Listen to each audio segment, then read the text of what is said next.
Leader 1 is ready to come in for a landing with today's game, Final Approach for the Atari 2600, which it looks like it stars a young version of the Smoking Man from the X-Files. Let's go ahead and take Final Approach. Let's pop it in my Atari 7800 Pro system and see how it holds up today. Let's go to the game.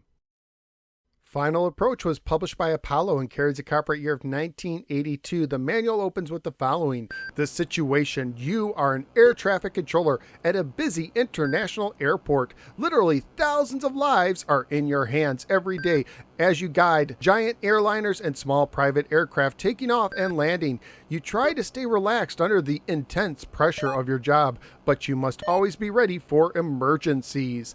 Final Approach is an air traffic controller simulator for 1 or 2 players alternating. The game has a total of 8 variations, including variations with 4, 3, or 2 airplanes to deal with at the same time, and 4 plane variations where you have to deal with invisible crosswinds that push your plane around when you're trying to land. The difficulty switches affect the speed of the airplanes. They will move faster in the A position and slower in the B position. The goal of the game is to safely direct airplanes in for a landing. When an airplane appears on the screen, you can move your cursor over it and press the button to take control. While in control of the plane, you can move it with the joystick.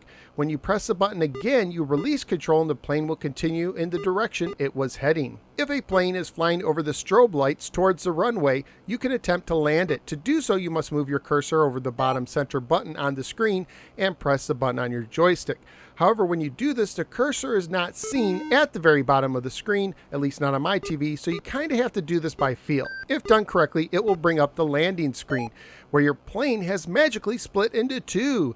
The upper diagonal line is used to control your angle of descent. Use an up and down on the joystick to keep your plane in line. The bottom line represents your altitude. Pressing left will increase your altitude and pressing right will decrease it. If the 2 planes are correctly in line when you reach the runway, you will land safely and earn 25 points. If not, your plane will continue flying around until you can try landing again. Either way, you return to the primary screen.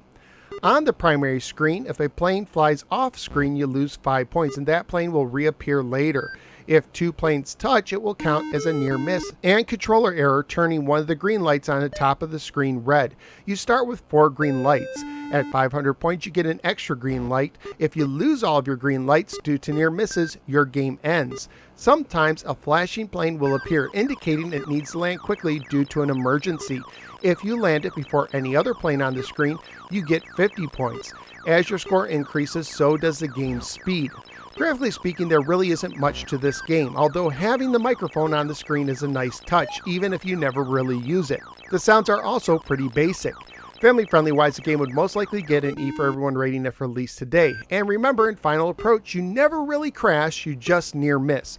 So perhaps they should have renamed this game Multiple Approaches. Currently at pricecharting.com, the game has a value of $11 loose, $30 complete, and $45 new. So what did I think of Final Approach? First of all, let me say that it's impressive that someone was actually able to make an air traffic controller game for the Atari 2600. It's one of those jobs that isn't easily translated into a video game, much less on a limited system like the 2600.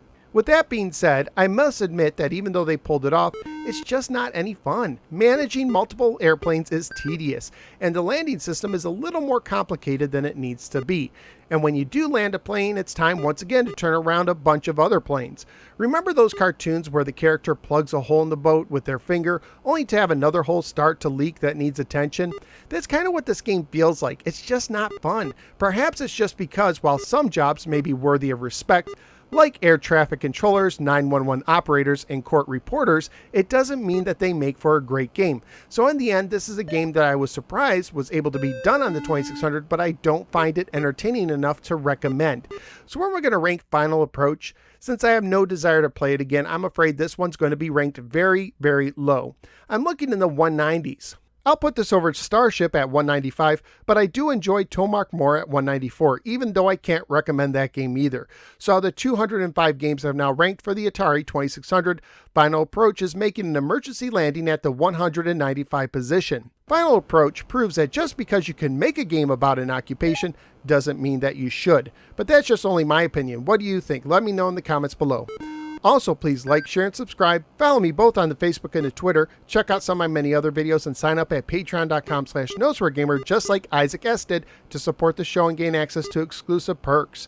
Thank you for giving me a little part of your day, and I look forward to seeing you next time on the next episode of the No Swear Gamer.